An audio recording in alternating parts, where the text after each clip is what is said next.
எல்லோருக்கும் வணக்கம். இன்னைக்கு அனிதா புஷ்பவனம் யூடியூப் சேனலில் உங்களெல்லாம் சந்திக்கிறதுல ரொம்ப மகிழ்ச்சி. இன்றைக்கு பிறந்த நாள் மற்றும் திருமண நாள் காண இருக்கின்ற அனைவருக்குமே என்னுடைய வாழ்த்துகள். உங்களுடைய வாழ்க்கையில் நீங்கள் அனைத்து நலங்களும் வளங்களும் கிடைக்கப்பெற்று நீடூழி வாழணும்னு சொல்லிட்டு நான் இறைவன் கிட்ட பிரார்த்திக்கிறேன். இந்த காணொளியை காண்கின்ற அனைவருக்குமே இந்த நாள் இனிய நாளாக அமையட்டும்.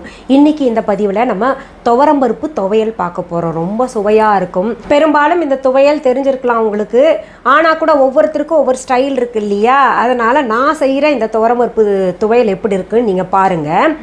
இப்போது நமக்கு லாக்டவுன் காரணமாக காய்கறி ஏதாவது கிடைக்கலன்னு வைங்களேன், நான் கடந்த பதிவில் இந்த கல்யாண வீட்டு காரக்குழம்பு ஒன்று செஞ்சேன்ல, அதுக்கு இந்த துவரம்பருப்பு துவையல் செஞ்சு சாப்பிட்டிங்கன்னா அப்படி பிரமாதமாக இருக்கும். அப்படியே ஒரு மேட்ச் பண்ணி சாப்பிட்றது இருக்கு இல்லையா? அதில் சில பொருள்களோட சில பொருள்கள் சேர்த்தாதான் சாப்பிட்றதுக்கு சுவையாக இருக்கும். கல்யாண வீட்டு காரக்குழம்பா மேடம் நாங்கள் பார்க்கலையே அப்படின்னு நினைக்கிறவங்க இந்த பதிவில் இருக்கக்கூடிய டிஸ்கிரிப்ஷன் பாக்ஸை ஓப்பன் பண்ணி பாருங்கள். அதில் நான் லிங்க் கொடுத்துருப்பேன். அந்த காரக்குழம்பு எப்படின்றது நீங்கள் பார்த்து செஞ்சுட்டு அது கூட இந்த துவையல் செய்யுங்க. நான் பாருங்கள் ஒரே ட்ரெஸ்ஸில் இருக்கேன்ல, உங்களுக்கே தெரியும். அந்த கல்யாண வீட்டு காரக்குழம்பு செய்யும்போது தான் பார்த்திங்கன்னா இந்த துவரம்பருப்பு துவையலும் செஞ்சேன். ஒரே நாளில் செஞ்சேன். அது கூட காம்பினேஷன் இதுதான் நல்லாயிருக்கும். அது தனிப்பதிவாக எடுத்துகிட்டு இது தனிப்பதிவாக உங்களுக்கு கொடுத்துக்கிட்டு இருக்கேன். சரி, இப்போ நம்ம செய்முறையும் அதற்குரிய பொருள்களும் பார்க்கலாம். நீங்கள் ஒரு கடாயை அடுப்பில் வச்சுக்கோங்க. அதில் 1 டீஸ்பூன் போல் எண்ணெய் ஊற்றிக்கோங்க. இப்போ எண்ணெய் சூடாயிருச்சு. இதில் நம்ம 8 மிளகா சேர்த்துக்கலாம். இந்த மிளகா நல்லா பாருங்கள் ஒரு மாதிரி ப்ரௌன் ஆயிடுச்சு. அதில் நம்ம 1.5 டேபிள் ஸ்பூன் போல் துவரம்பருப்பு சேர்த்துக்கலாம். அப்படியே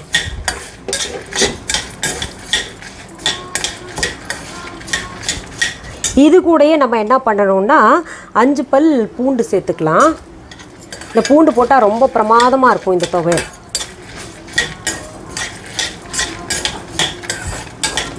இது நல்லா பச்சை வாசனை போகிற வரைக்கும் இந்த பருப்பும் நல்லா செவக்கணும்.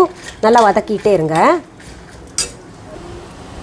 இது பாருங்கள் நல்லா செவக்க வறுத்தாச்சு. இந்த பருப்பை நீங்கள் வாயில் போட்டு ஒன்று பாருங்கள், நல்லா முடக்குன்னு சத்தம் வரணும். அந்த மாதிரி வறுத்துடணும். இதை அடுப்புலேருந்து இறக்கி வச்சுக்கிட்டு ஒரு 4 டீஸ்பூன் போல் தேங்காய் துருவல் சேர்த்துக்கோங்க. அப்புறம் மிக்ஸி ஜாரில் போட்டு அரைக்க வேண்டியது தான். தேங்காய் பூ சேர்த்துக்கிட்டேன். இப்போ உப்பு சேர்த்து அரைச்சிக்கலாம். இப்போ பாருங்கள் துவரம்பருப்பு துவையல் ரொம்ப ஜோராக இருக்குது, அவ்வளோ டேஸ்ட்டாக இருக்குது. நான் அப்படியே அரைச்சிட்டு கொஞ்சம் வாயில் விட்டு பார்த்தேங்க. பிரமாதம்னா பிரமாதம். நீங்கள் ஒன்றும் இல்லைன்னு வைங்களேன், தயிர் சாதத்து கூட மோர் சாதத்து கூட இந்த துவையல் வச்சு சாப்பிட்டாலே ஜம்முன்னு இருக்கும் இந்த கிளைமேட்டுக்கு. இது இவ்வளோ திக்காக அரைச்சிருக்கீங்களா, அம்மியில் அரைச்சிங்களா இல்லை மிக்சியில் அரைச்சிங்களா அப்படின்னு கேட்டிங்கன்னா மிக்சியில் தான் அரைச்சேன். கொஞ்சம் தண்ணியை ஊற்றிட்டு நல்லா அரைங்க. ஆனால் இது ரொம்ப நைஸாக அரைக்கக்கூடாது. கொஞ்சம் ரவை பதத்தில் குறைன்னு அரைச்சாதான் ரொம்ப சுவையாக இருக்கும். அந்த பதத்தில் நீங்கள் அரைச்சி வச்சுக்கோங்க. இப்போ நம்ம துவரம்பருப்பு துவையல் பார்த்தோம் இல்லையா? இது புளி வைக்கல, இதில் சேர்க்கக்கூடாது. ரொம்ப சுவையாக இருக்கும். இது நீங்கள் அரைக்கும் போது தான் ரொம்ப ஜாக்கிரதையாக இருக்கணும். தண்ணி நிறையா ஊற்றிட்டு குழப்பாக அரைச்சிடாதீங்க. இப்போ அம்மி இருந்துச்சுன்னா பரவாயில்ல, நல்லா தண்ணி தெளித்து அரைச்சிடலாம். அம்மி இல்லாதவங்க இப்படி தான் கொஞ்சம் தண்ணி பார்த்து ஊற்றிக்கிட்டு இப்படி நல்லா அம்மியில் அரைச்சா எப்படி திரண்டு வருமோ அந்த மாதிரி அரைக்கணும். நல்லா ஸ்பூனை போட்டு கலந்து அரைக்கணும். இதெல்லாம் கிராமத்தில் செய்யக்கூடிய துவையல். தயிர் சாதம் செஞ்சுக்கிட்டு இது தொட்டுக்கிட்டு சாப்பிடுவாங்க. அப்படி இல்லையா, விவசாயம் பார்க்க போகிறவங்க பழைய சோறு அவங்களுக்கு ரொம்ப பிடிக்கும் இல்லையா? அதில் தான் சத்து நிறையா இருக்குது. அந்த சோறு எடுத்துகிட்டு போனாங்கன்னா இந்த துவையலும் கையில் எடுத்துகிட்டு போவாங்க. நான் கிராமத்து மக்களுடைய வாழ்க்கை பார்த்தனால அதெல்லாம் கூட தெரியும். இதை முடிக்கிறதுக்கு முன்னாடி உங்களுக்கு இன்னொரு செய்தி சொல்கிறேன். சிலர் என்ன கேட்குறீங்கன்னா, மேடம் நான் உங்கள் சப்ஸ்கிரைபர் தான், ஆனால் நீங்கள் போடுற பதிவுகள் எல்லாம் எங்களுக்கு வரமாட்டேங்குதே அப்படின்னு. ஒன்றுமே இல்லை, நீங்கள் சப்ஸ்கிரைப் பண்ணுறீங்கள, பண்ண உடனேயே அங்கே ஒரு மணி இருக்கும் இல்லையா, நம்ம சுவாமிக்கு மணி அடிப்போம் இல்லையா, அந்த மணி போல் ஒரு படம் காமிக்கும். அதை நீங்கள் தொடணும். அப்படி தொட்டால் கூட 2-3 ஆப்ஷன் காமிக்கும். ஆல், அப்புறம் இன்னொரு ஆப்ஷன் காமிக்கும், அப்புறம் இன்னொரு ஆப்ஷன். நீங்கள் என்ன பண்ணணும், ஆல் அப்படின்றத தொடணும். அதை தொட்டிங்கன்னா தான் உங்களுக்கு நான் போடக்கூடிய ஆல், அதாவது எல்லா பதிவுகளும் உங்கள் பார்வைக்கு, அதாவது நோட்டிஃபிகேஷனுக்கு வரும்.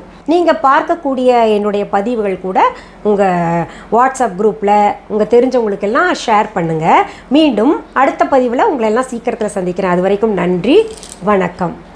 அன்பான வாடிக்கையாளர்களே, உங்கள் விஹா ஸ்டோரில் பூஜை பொருட்கள், சிலைகள், ராசிக்கற்கள், வாஸ்து பொருட்கள், விதைகள், பாரம்பரிய அரிசி வகைகள், சிறுதானியங்கள், ஆர்கானிக் பொருட்கள், மூலிகை எண்ணெய், மளிகை பொருட்கள், மரச்செக்கு எண்ணெய், மரப்பொருட்கள், வெள்ளி ஆபரணங்கள், கிஃப்ட் ஆர்டிகல்ஸ், காட்டன் மற்றும் பட்டு புடவைகள், காட்டன் சுடிதார்கள், பட்டு பாவாடை, குழந்தைகளுக்கான விளையாட்டு பொருட்கள், ஹை குவாலிட்டி இமிடேஷன் நகைகள், வீட்டு உபயோக பொருட்கள், ஜூட் பேக்ஸ், ஹேண்ட்மேட் சோப்ஸ், அழகு சாதன பொருட்கள், சிறுதானிய பிஸ்கெட்டுகள், ஹோம் அப்ளையன்சஸ், இன்னும் பற்பல பொருட்கள் விற்பனைக்குள்ளது.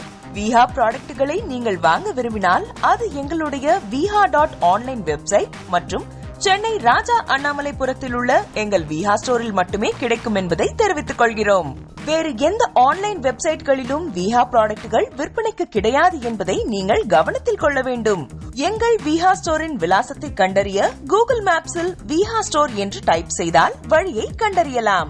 www.viha.online வெப்சைட்டிலும் விஹா ஸ்டோரின் அட்ரஸ் உள்ளது.